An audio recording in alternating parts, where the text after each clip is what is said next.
In August 1990, W&C McDonnells completed 40 years production in its factory in Drogheda. W&C McDonnells as a company was first established in Limerick in 1895 and was one of the world's first margarine factories. In 1912, the company moved to Waterford and commenced operations in a new factory. The company in those years was run by Mr. W.F. McDonnell. In the mid-1930s, a new seed crushing mill and refinery was established in Drogheda by the Irish Oil and Cake Mills. And for some years, McDonnell's purchased refined oils and transported them to Waterford. It soon became obvious that if the margarine factory was located beside the edible oil refinery, considerable savings could be made. The necessary land was acquired and a brand new margarine factory was built. Production commenced in August 1950, and the ensuing 40 years from 1950 to 1990 is the subject of this film.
The central processing hall, with 2 tiers of balconies, had an approximate floor area of 30,000 square feet.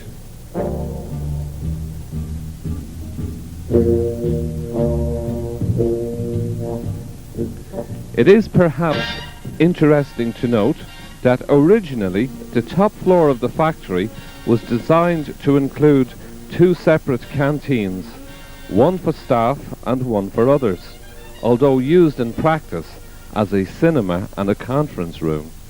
And it actually had status divided men's toilets.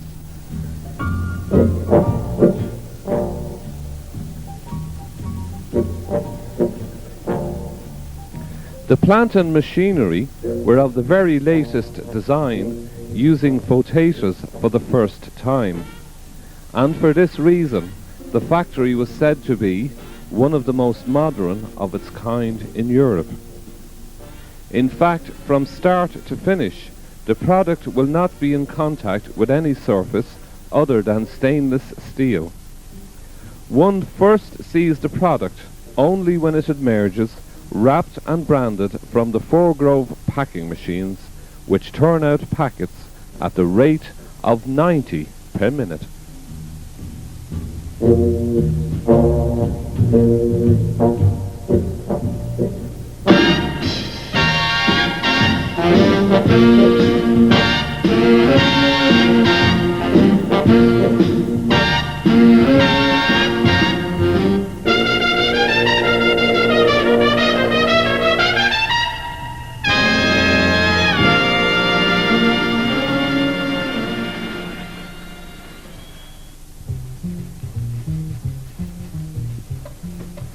two most important brands in those early days were Stork and Cookeen, both in parchment wrappers.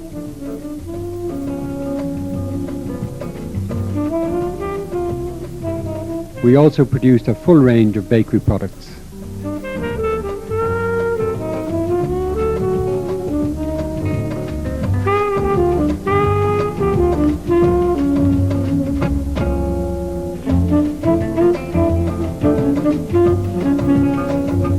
The original canteen was sited in the area which is now the men's cloakroom. A young Tommy McGuinness, who will in time become the first person to complete 40 years service at Drogheda.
There was, of course, always time for fun and relaxation for Mr. Cameron and his staff, the social highlight as always being the annual Christmas party, and here we have some familiar faces from those far-off days.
When I started in May 51, my starting salary was £3.15 per week. At that time, all the key personnel had come from the Waterford plant. The remaining staff were recruited locally, totaling approximately 120 people. All dispatches for the 26 counties were sent from here, using G&O, and having 2 depots, one in Cork and one in Letterkenny, for onward transmission to the hinterland of Munster and Donegal, Sligo areas. The warehouse and loading area were located where the existing canteen is now situated. The packing lines, such as Stork and Cookeen, were dispatched in cardboard cases, and all the other lines, mainly for the bakery trade, such as Marvello, Dexo, Silver Cloud, etc., were dispatched in wooden boxes, which had to be strap-banded. This eventually changed to corrugated boxes some years later.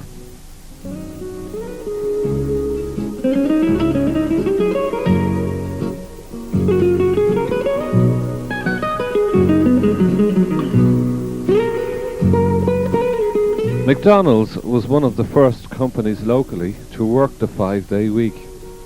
In the 50s, even bank officials and school teachers worked a half day on Saturdays. So the 5-day week was quite a feather in the caps of the Drogheda staff.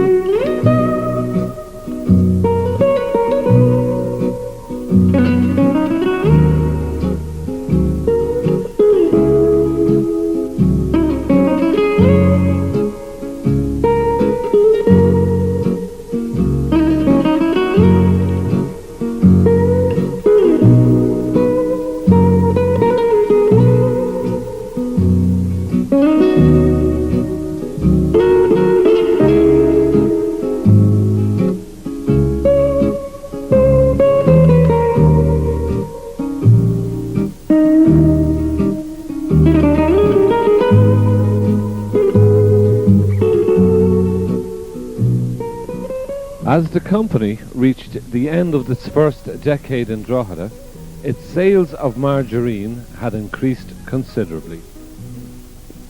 Stork was a bestseller, and progress had been equally good on the bakery side of the business. When you consider that Ireland was essentially a dairy-producing country, it had in fact the second highest butter consumption figures per head of population of any country in the world, so McDonald's had every reason to be proud of progress to date and could look forward with great confidence to the decades ahead.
In the early 60s, the company moved into the soup market, the first varieties being thick Lincoln pea soup and Devon onion. Operations started in a very small way with a tiny blender, but later on the company acquired the Cairns Brewery site next door, and in 1962 full-scale soup production began. At that time we acquired a brand new Holler packing machine. It's probably untrue, but we were told it was new, but the fact is we still have it. The name Royco originated in Holland, being the name of the Royal Dutch Unilever Company. Strangely enough, it was not associated in any way with the Royal County of Meath. Marketing liked the name Royco because in those days anything beginning with O was a sure sign of success, such as Oxo, Rolo, Hybo, Royco. However, there's one exception, because we actually launched Fresco Tea, which after about a month became known as Fiasco Tea.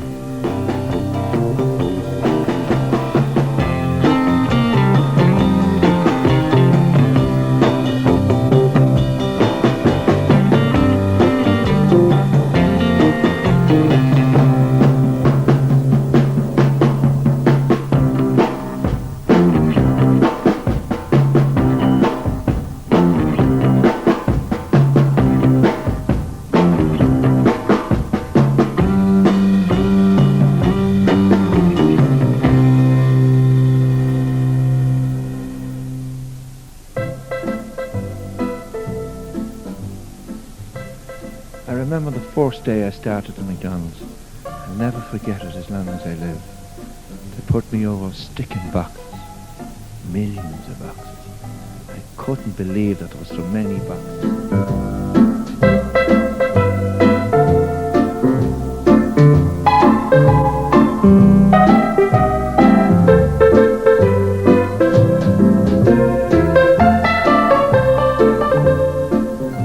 1963 also saw the retirement of our technical director at Drogheda, Harry Cameron.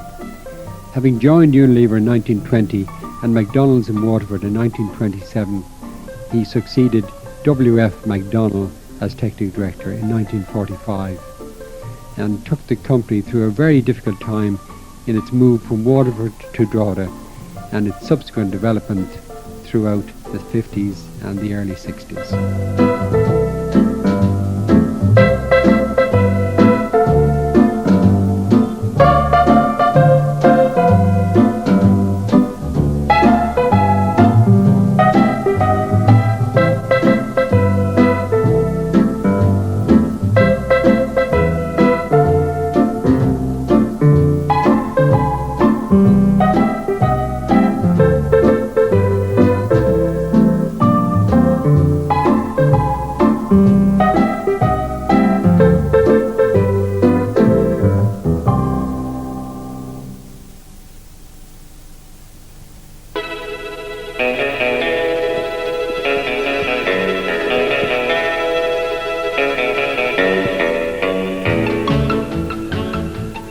Peter Murphy Jr. joined the firm in the early 60s, joining his father and so becoming the first father and son to work for the company.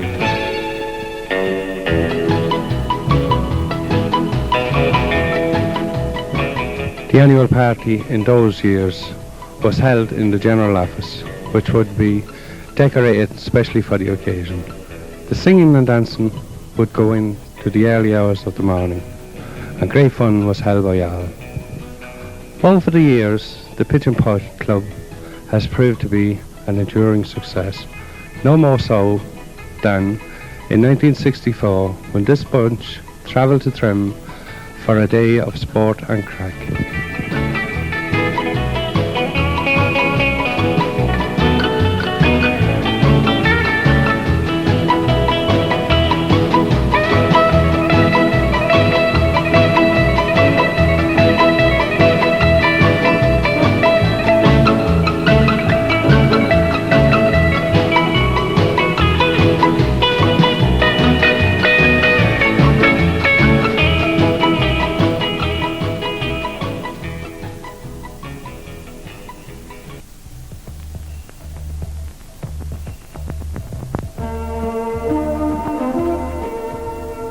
The legislation on the import of meat products into Ireland meant that meat ingredients had to be sourced locally, and hence, when marketing wanted to expand into the prepared meals business, we set up equipment to pack Vesta, as the product could not be brought in from Batchers UK.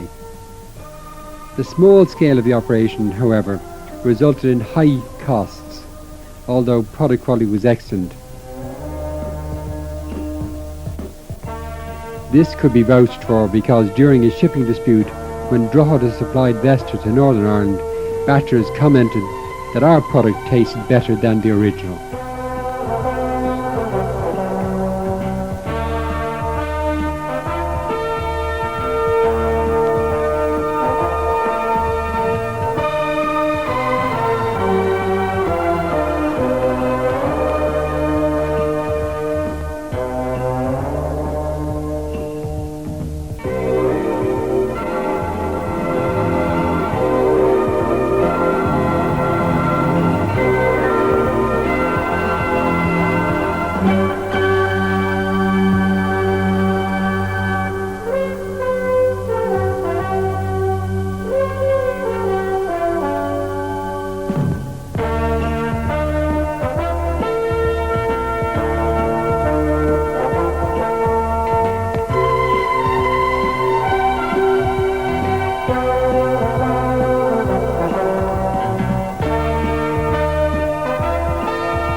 Summer County, with its unique feature of 10% butter added, was the marketing gimmick of the early 60s and proved a very successful addition to the McDonnell range.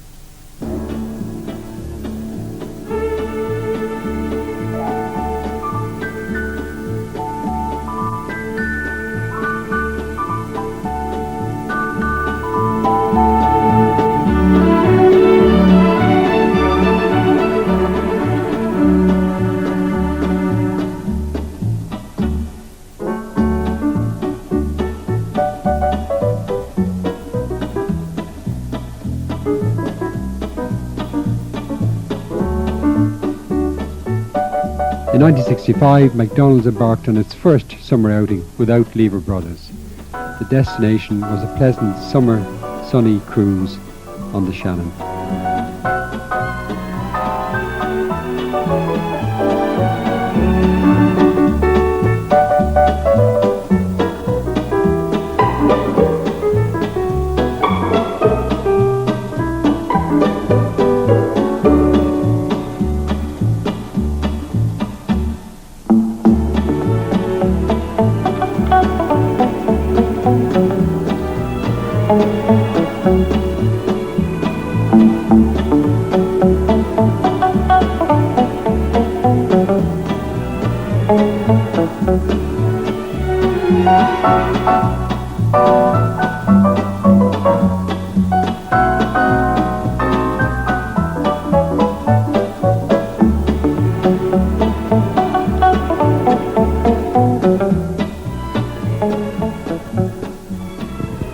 Continued restrictions on the import of meat meant that it was advantageous to have our own meat drying plant, and to accommodate this and a new drinks product called Treetop, a new building was erected on the site.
The McDonnell's radio show took to the RTE airwaves that year, while the staff took themselves off for a second cruise on the Shannon.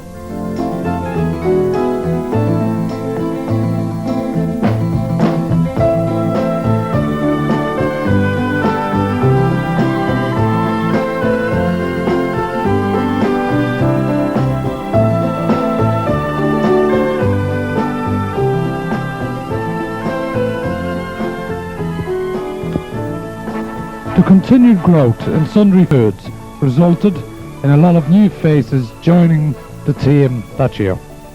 Amongst them, Joe Comiskey, Jody Farrelly, Mick O'Neill, Tom Carolan, Oliver Rice, Jerry Marr, Seamus O'Reilly, Brian Phillips, Jerry Gibney, Davy Curran, Paddy Farrell, Jim Reynolds, Pops Corcoran, and yours truly, Victor Hackett.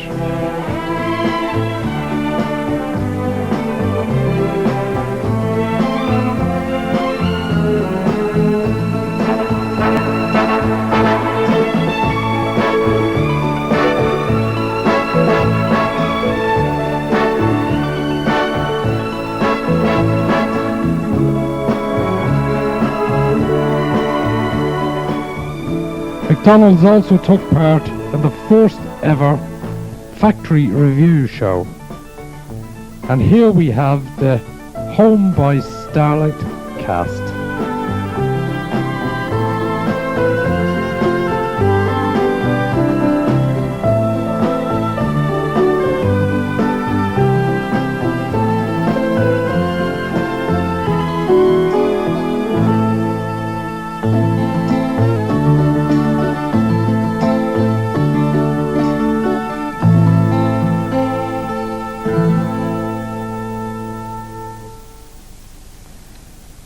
In those years, the boilerman worked a night shift on his own, for which the company paid the princely sum of 17 shillings and sixpence, lonesome money, his only occasional visitor being the works engineer in his night attire, requesting that pumps etc. be shut down forthwith, so that he could get some sleep.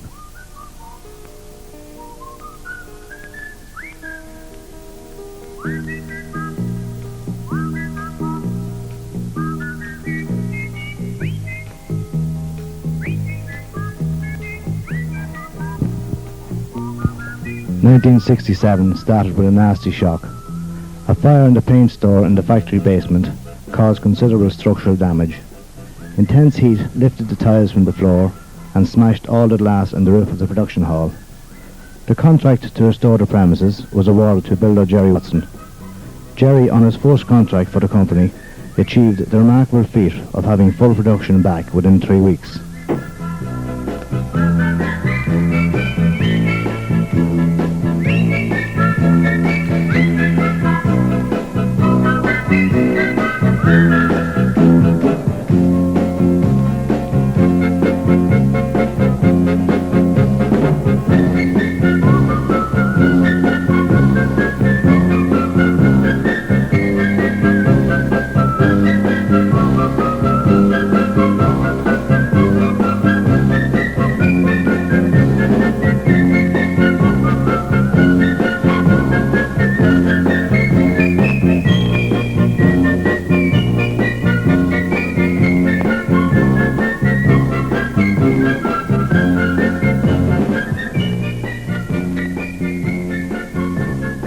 In those days, Arthur Owens and his wife Madge lived in a company flat at the top of the building, the present marketing sales floor.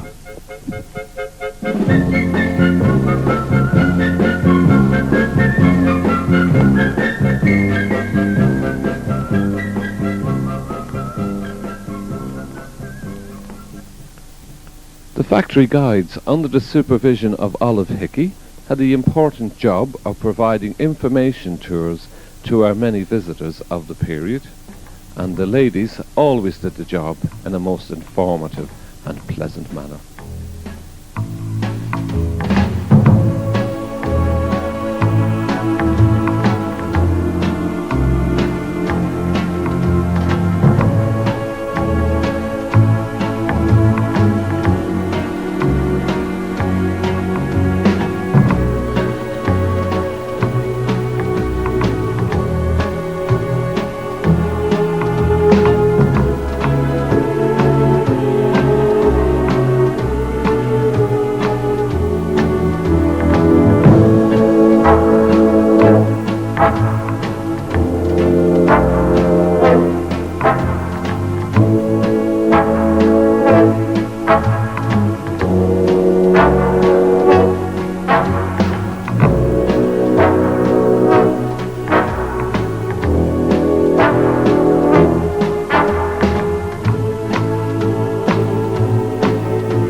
It's time now to stop, to quietly recall when love's little arrows amongst us did fall, when thoughts drift away from packing blue band to dreams of life's bliss, together hand in hand.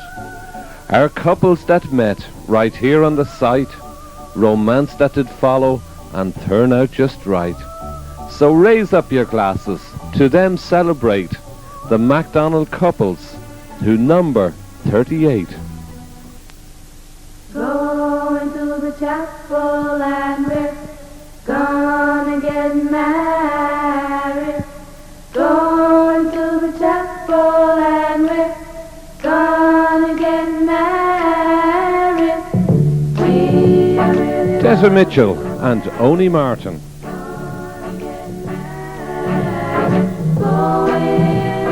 May Metcalf and Terry Maguire.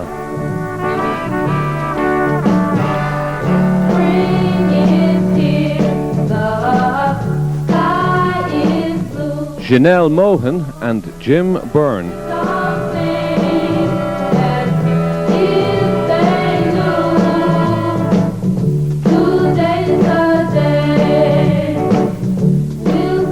John Klusky and Marie Riley.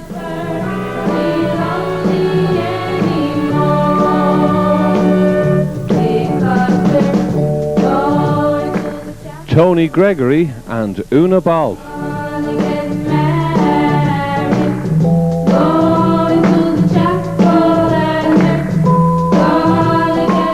Desi Hand and Mona Fagan.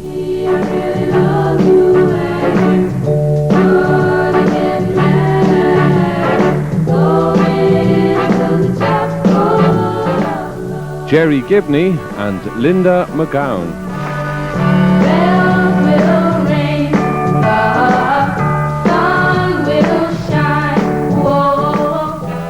Finton McKenna and Nolene Healy.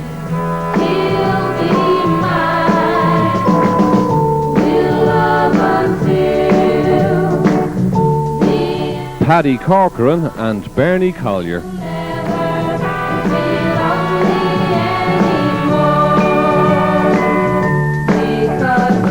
Paddy Maguire and Patricia Black.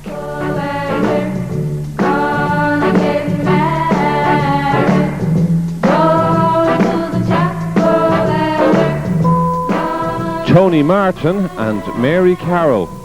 See, I really love you and we're gonna get married.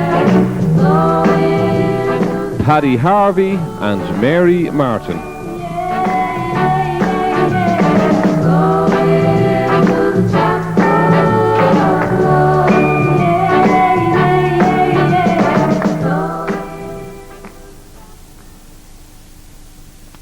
On Monday the 20th of May 1968, a meeting took place in the factory canteen.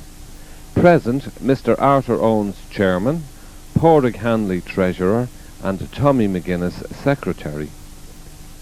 Various procedures for the setting up of a club were discussed. It was agreed that a weekly deduction from wages should commence as soon as possible so that funds would be made available to form one or more sections.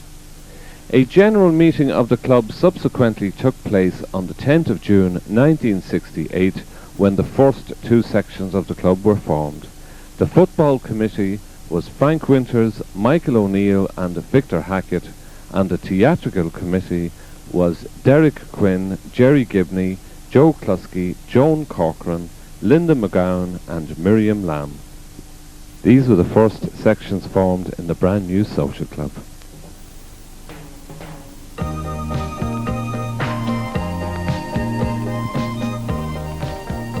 The Tops of the Town shows involved the vast majority of the people on site, either front stage or backstage.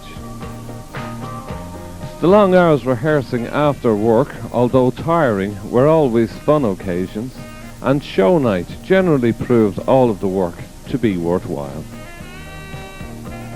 Indeed, on occasions, production schedules would have to be rearranged at the factory to accommodate show times. A great friend of the McDonnell shows down through the years was Fergal Sharkey of Clogherhead, and fondly remembered was that great comedy duo of Tom Toner and Joe Klusky.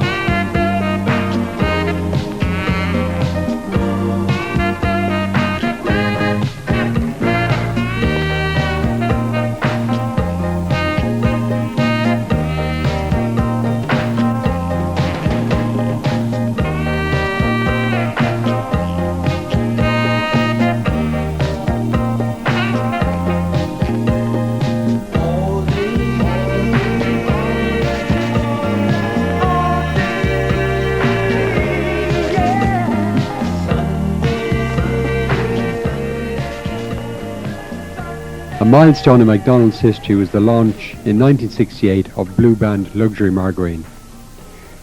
This was the first tub margarine launched in Ireland and proved to be the first socially acceptable margarine ever. It opened up a whole new concept of a product that could be spread straight from the fridge. Production of Blue Band was a very labour-intensive operation with 23 people on the production line as compared with today's level of 4. This development led to a large increase both in temporary and full-time employment for girls.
In 1969, the company purchased the North Wall warehouse and the maintenance workers went on strike for 5 weeks.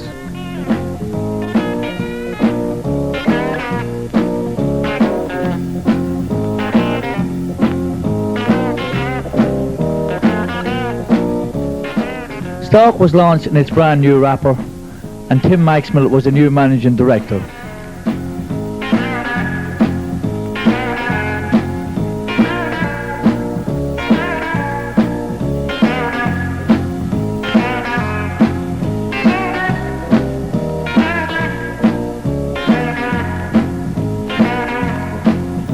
Also new to the company that year were Fergus Donan, Frank Mulligan, John Carter, Aidan Sharkey, Paddy Farrell, Mickey Kelly, Seamus Dolan and myself, Michael Leach.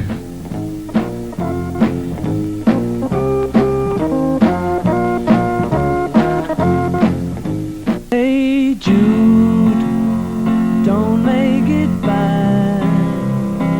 Take a sad song and make it better. The 1969 summer outing took place to Newcastle, while in 1970 the second last of these outings went to Courtown. Hey Jude, don't be afraid. The factory summer outing was at that time a Unilever tradition. Although seeming quaint by today's standards, it was nevertheless an important part of the social framework within the company in those years. And anytime you feel the pain, hey Jude, refrain. Don't carry the world up on your shoulders. With such a large workforce, the social club was thriving. Summer League Soccer, GAA Factory League, Ladies Soccer, Tops of the Towns, and a social premises in Duke Street, providing snooker, table tennis, etc., proved that times indeed were hectic. Hey Jude, don't let me down.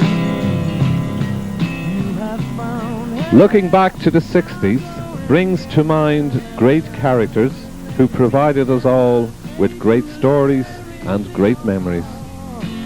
and you can start to make it better. Michael Carr, who single-handedly landed hundreds and hundreds of planes deep in the desert.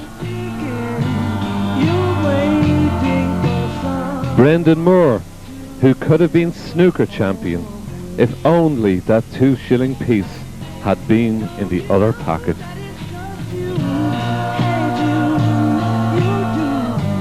Charlie Walsh, Drogheda's most eligible bachelor, and Joe Riley, the harvest king of Clogherhead.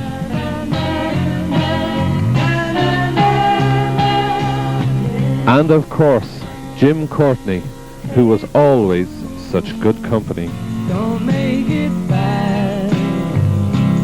Take a sad song and make it better. Memories too of tea, or tay as they called it, in the boiler house, when many a world problem was solved over a cuppa. Tea, of course, in the boiler house was served only by invitation.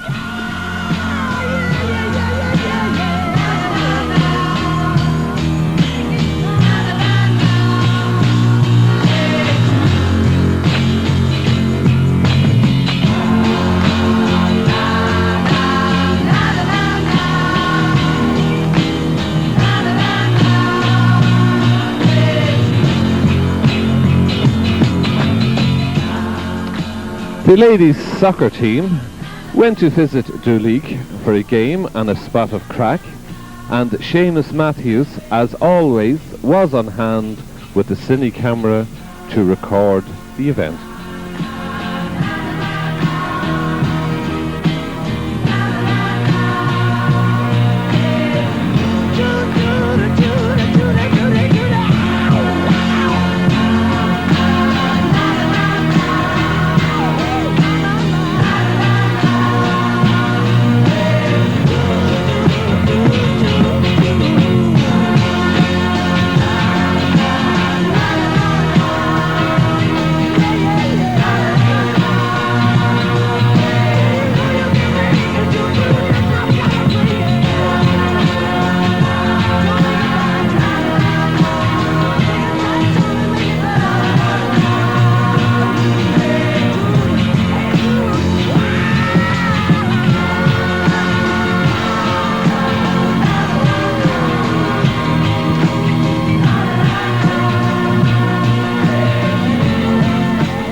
Mary Tierney played in goals that day, and Kathleen Weir was centre half.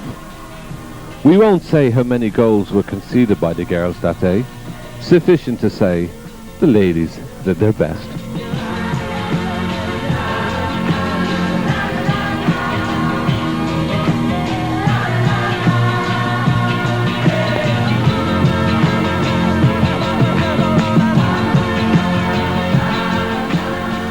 Phil Chute was team coach.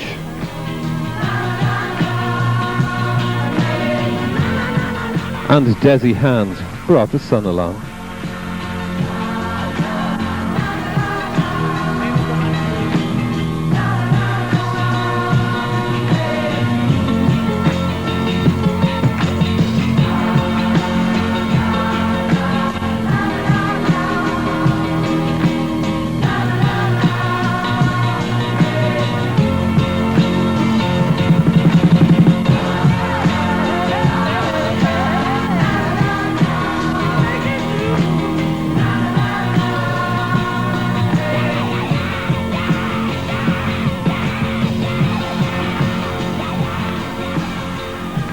Company growth was phenomenal on all sides, product selling as never before, staff levels at a number never to be equalled again. McDonnell's in Drogheda had reached the end of its second decade. Great times, great memories. The crack surely would never be as great again. Without doubt, we would all never be as young again.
On the 2nd of May 1971, 3 shifts started for all men in edible fats.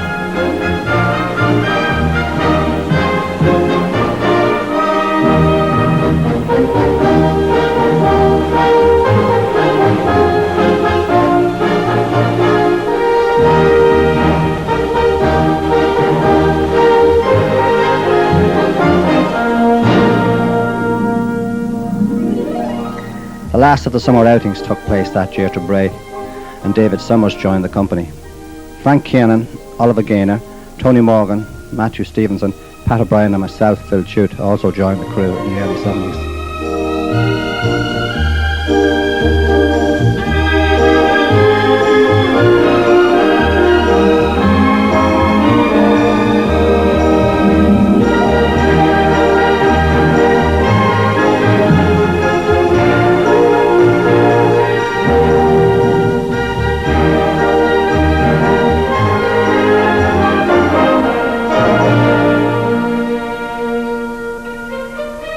It was also the year when Hilary Ryan made it to the very top in his chosen sport.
In 1972, the company launched Flora.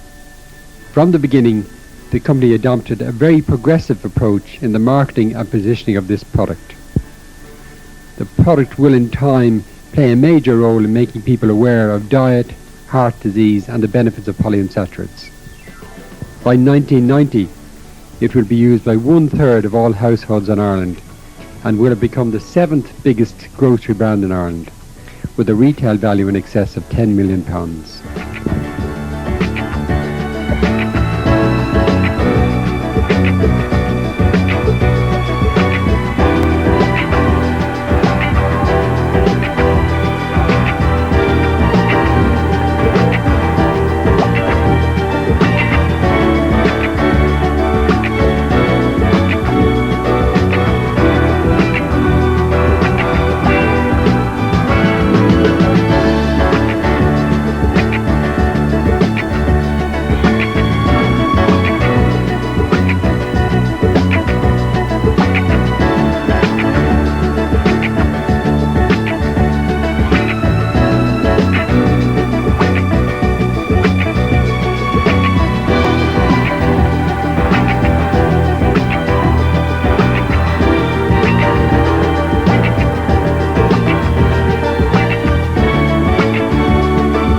In 1973, the year Sunderland defeated Leeds in the FA Cup final, McDonnell's men suffered their own major sporting shock when their Foods 2 ladies defeated all comers in the factory quiz, a major upset never to be forgotten.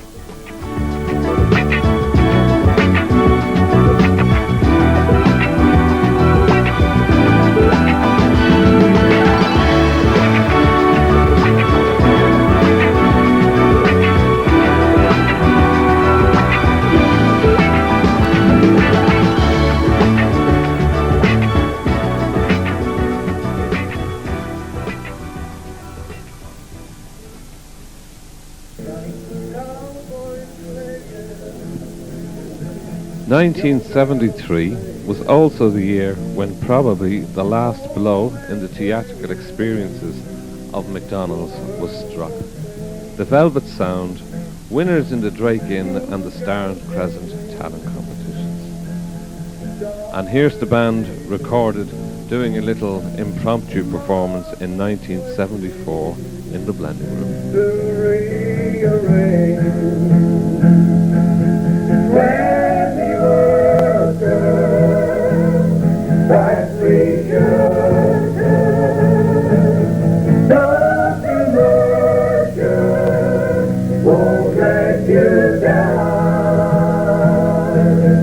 Yeah.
The story of the refinery begins in 1972, when the premises of the Drogheda Chemical Manure Company came on the market and we purchased it.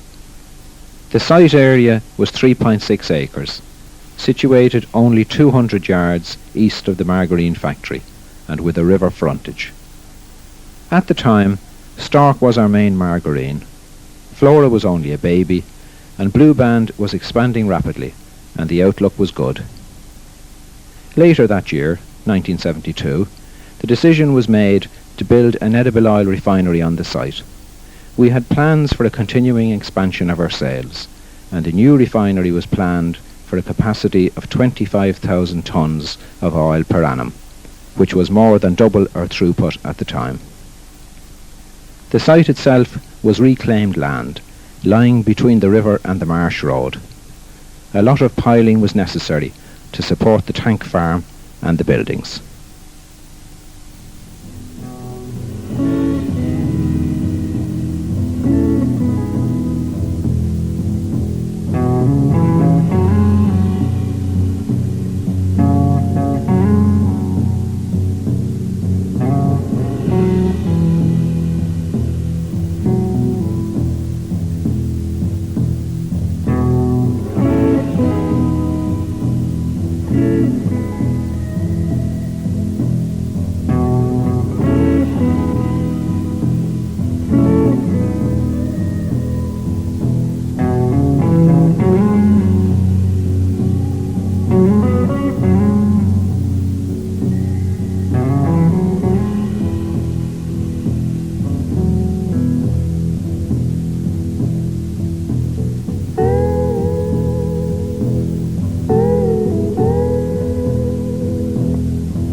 The other major sporting interest of this period was the factory rugby team, winners of the Business Houses League on a number of occasions throughout the 70s.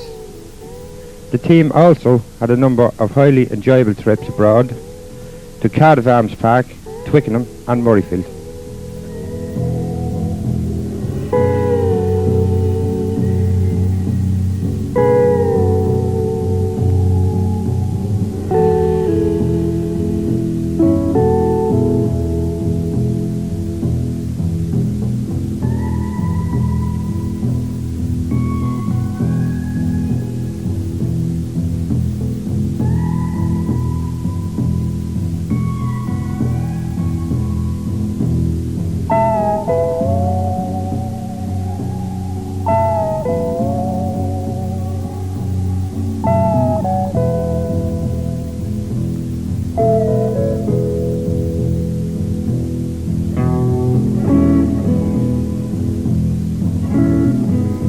The refinery was built by Unilever Projects Division, headed by Mr. David Matthews.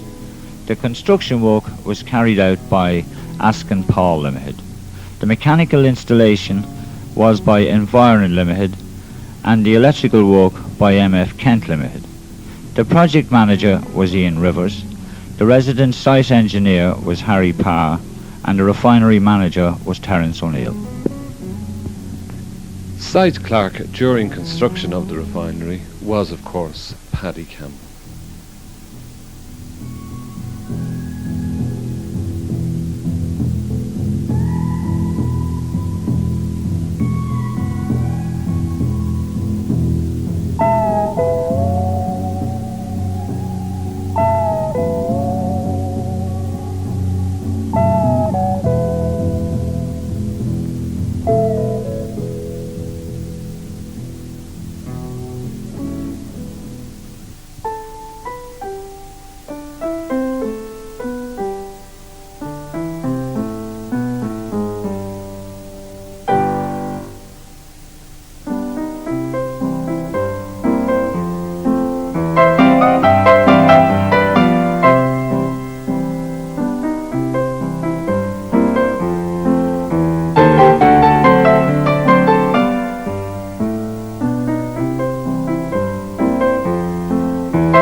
The site engineer was Harry Parr.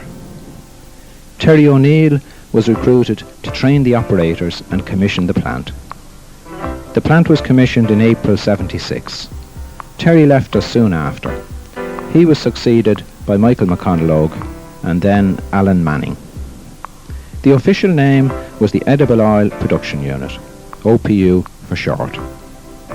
A Zetor tractor, quite popular with farmers at the time, was used to haul the oil up the road to the margarine factory.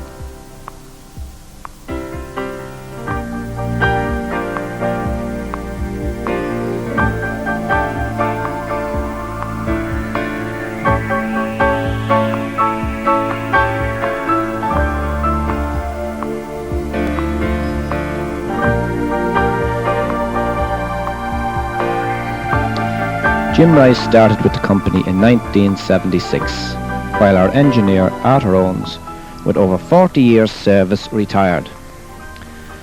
On the 26th of April, the first usable oils from the oil refinery were delivered to the factory. The first Good Food cookbook was released that year, and the accounts department moved from Dublin to Drogheda.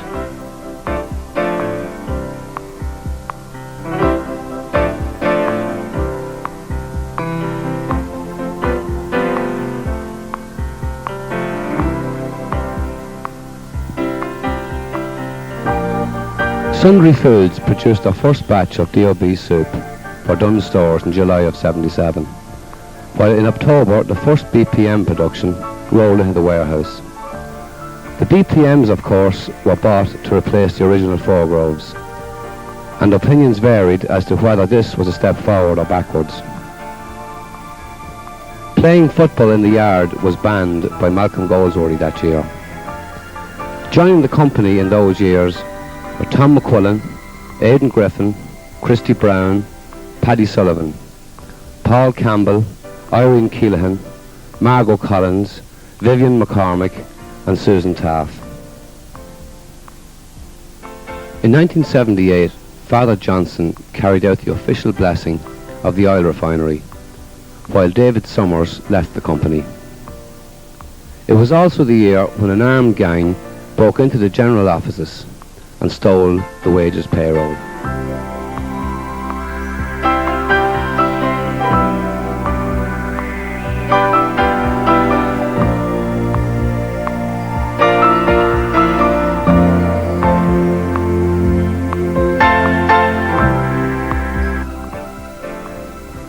During the 70s, an order was secured from Nigeria to supply canned margarine.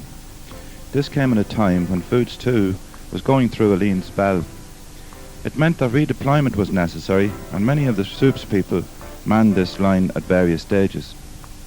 It also provided temporary employment for numerous people, some of whom were subsequently made permanent.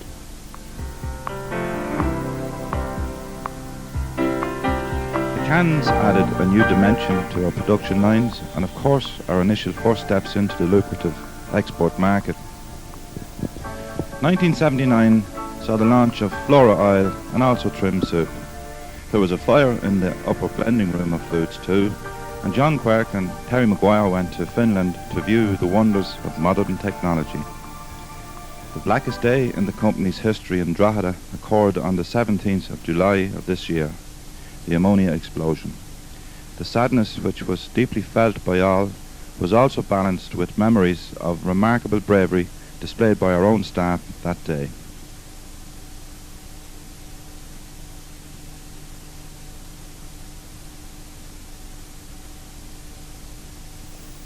In 1979 we were told that Foods 1 and Foods 2 would no longer exist. Henceforth these areas were to be called edible fats and sundry foods. Just you know why you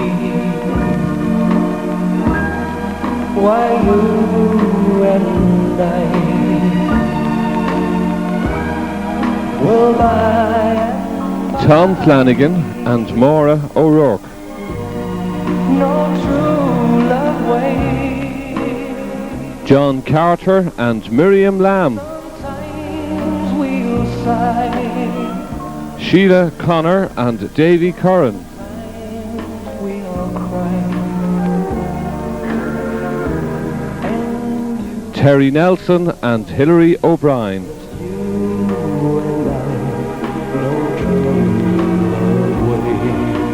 Tony Byrne and Anne Everett.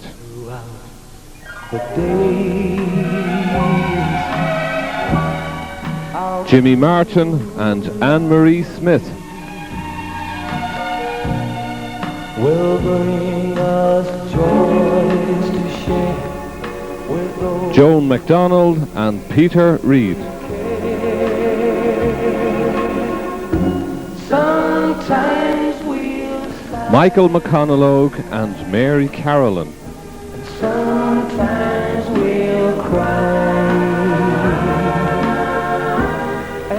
Phyllis Bird and Michael Leach.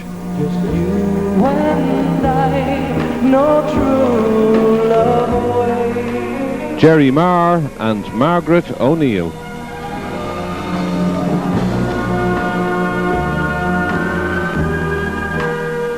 Paddy Monaghan and Jacinta Cooney.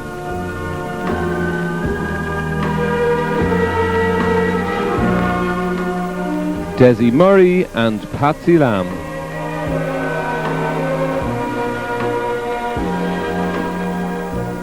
Aidan Griffin and Tammy Kinsella.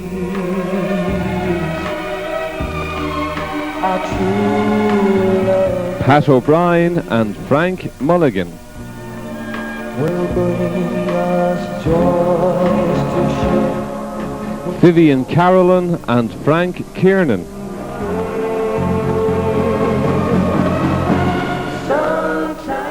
Jerry Carroll and Geraldine McConnon. And sometimes we'll cry. Desi Kerwin and Irene Keelahan. And you know why. 'Cause you and I know true love. And last but not least, couple 38, Malcolm Goldsworthy and Kay McGahey.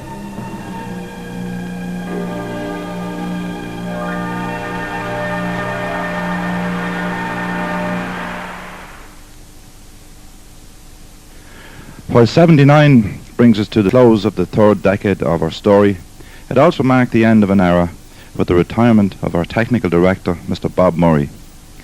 He came to Drogheda in 1963 and presided over great expansion and growth at the Drogheda plant. Many new products were initiated and employment soared under his direction. In his 16 years as technical director, W&C McDonnells held priority at all times. His interest in the staff at McDonnell's was also profound, and there are many deeds which bear testament to this. He had an interest also in all aspects of social activity within the factory.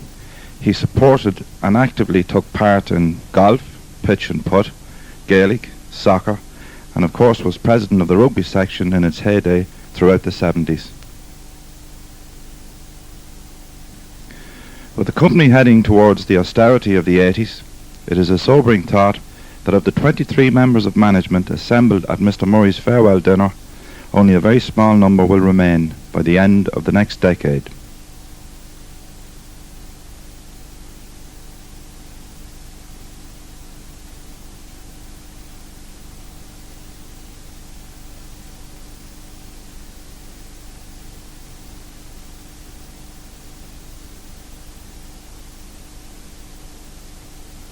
Yes, hard times will be recorded in the next 10 years, with the advent of new technology, the end of the industrial boom, economic recession, and open competition, all combining to test the patience and tolerance of all concerned in the process.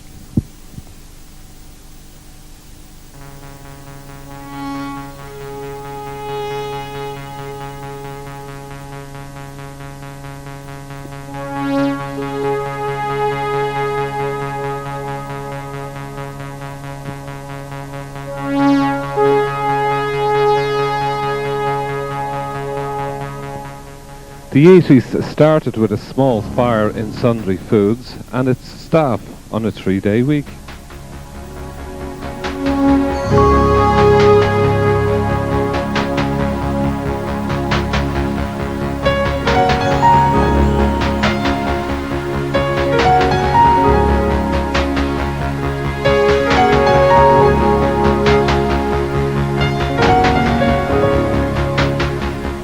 Sadly, it was also the year when Jim Courtney died in service.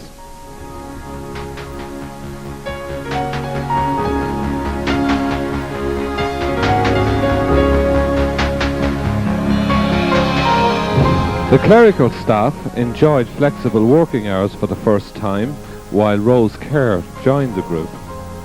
In 1982, Sundry Foods was on day work, while the company decided to do away with the wearing of hats to save money.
On the 29th of March 1983, at a general meeting in the Rossnaree Hotel, the company announced a series of major cutbacks. In the rationalisation that followed, production of Vesta and Surprise peas was halted.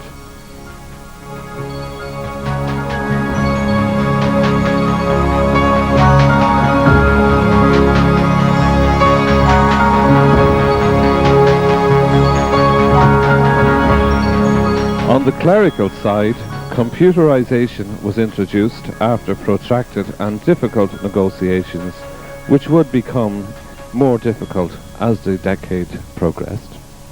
It was also the year when David Marshall joined us as engineer and Tony Bourne was promoted.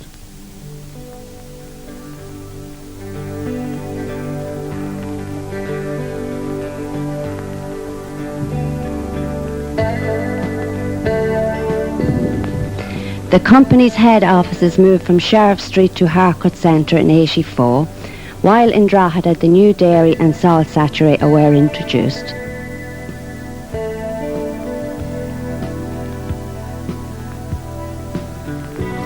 Corona and Rich Recipe Soup were launched this year, and Helen Callaghan joined the staff.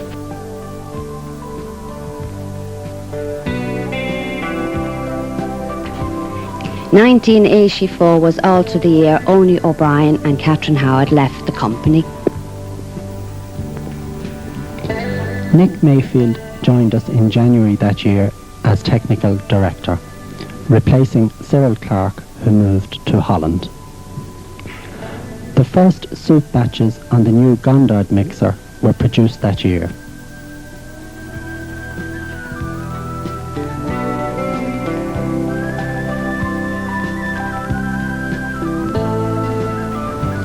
And Peter Reid and Joan Clogher were transferred to Drogheda with the buying department. Andy Donnelly and Paddy Mooney left that year, as did Malcolm Goldsworthy and Ian Rownd. 1985 was a good year for the company's export division, with large-scale exports of Flora to the UK. However, the continuing rationalisation meant we ceased producing Cookeen and Whitecap in Drogheda.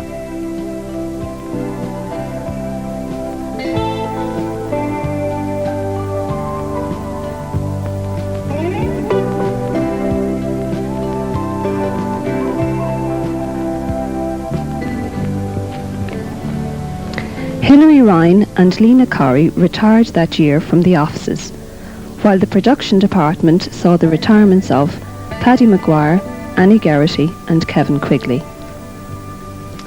In 1986, Royco Soup was relaunched as McDonnell's Soup. Alan Manning became the new refinery manager in April that year, while Fergus Sternan became assistant manager in Sundry Foods. Dennis Perkins left the company and John O'Leary became the personnel chief. 1986 was once again a busy year for service awards.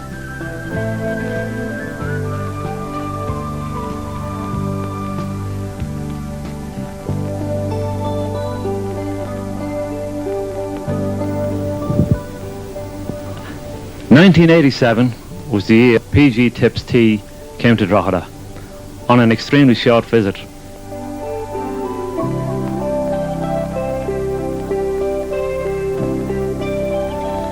Mike Stedman became our technical director, replacing Nick Mayfield, and Johnny Campbell was All-Ireland pitch and putt champion.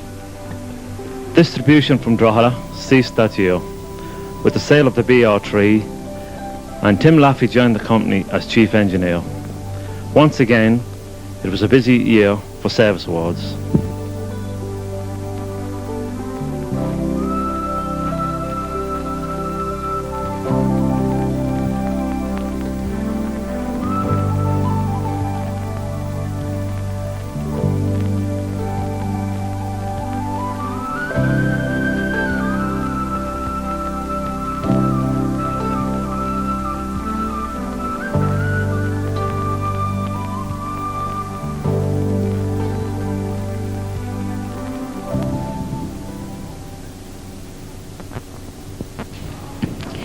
1988 saw the retirement of Cecil Bell and Des McDumphy and the arrival of new board members Jean Callanan and Roger Swinburne.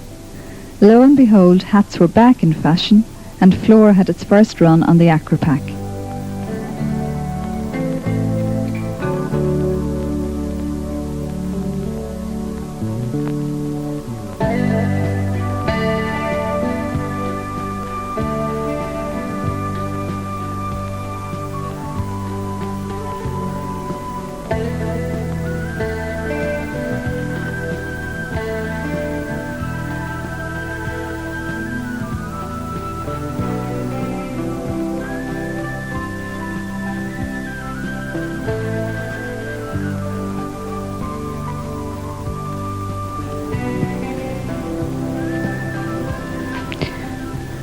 In 1989, the company launched Flora Dressings and Ragu. A major investment programme was initiated that year, which saw many improvements to the site in general. A new Verpaco machine for portion packs, a new Ben Hill 8217 and a new U-card inserter for sundry foods all arrived in 1989. A second Ayres and Grimshaw soup packing machine also arrived.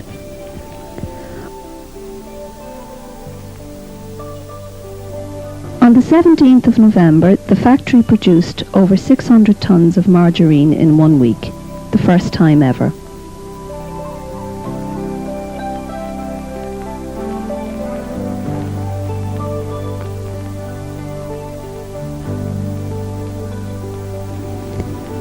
The last production run of tea took place in March. The last shipload of oil for the refinery arrived on the Winnetow on the 18th of December.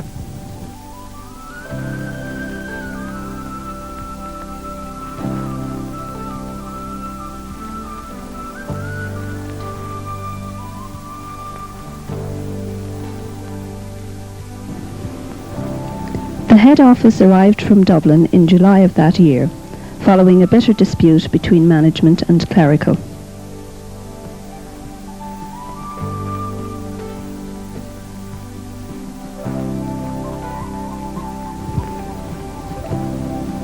'89 also saw the retirements of Tony Swan, Bobby Murphy, John Clusky, Esther O'Brien, Willie Barron and Paddy Sharkey.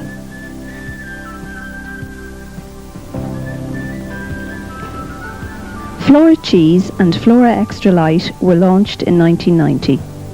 Paula Daly's cookbook number 3 was published and Helen Callahan ran for Ireland. The old fitting shop was demolished and a new workshop installed in the former Blue Room.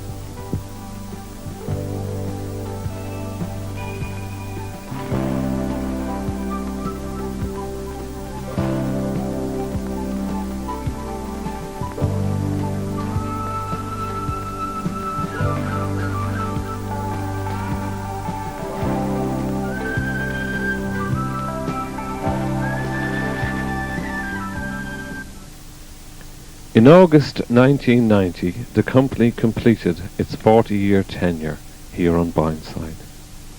There are, of course, many more stories still to be told and new challenges to be faced in the 90s.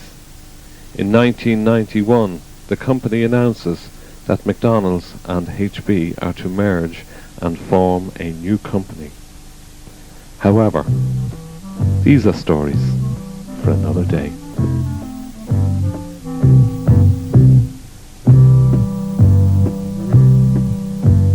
When I get older, losing my head, many years from now, will you still be sending me a Valentine, birthday greeting, bottle of wine? If I've been out till 2:45, would you lock the door? Will you still need me? Will you still feed me when I'm 64?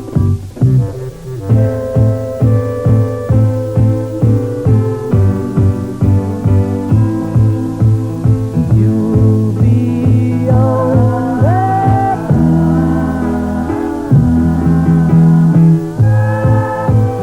and if you say the word,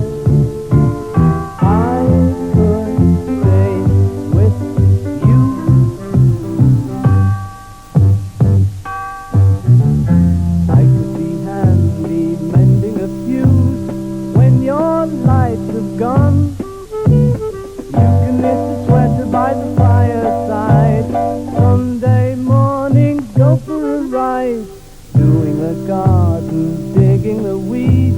Who could ask for more? Will you still need me? Will you still feed me when I'm 64? Every summer we can rent a cottage in the Isle of Wight if it's not too dear. We shall swim and play.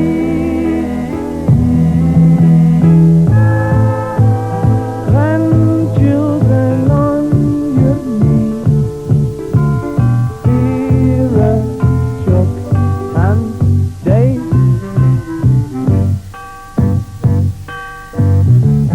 Send me a postcard, drop me a line, stating point of view.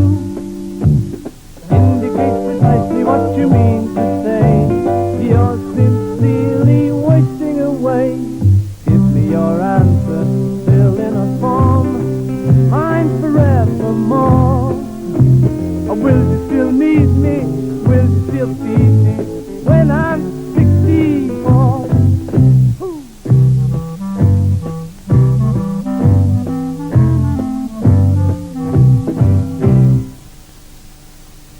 This film was produced by Tom Carolan with research by Paddy Corcoran.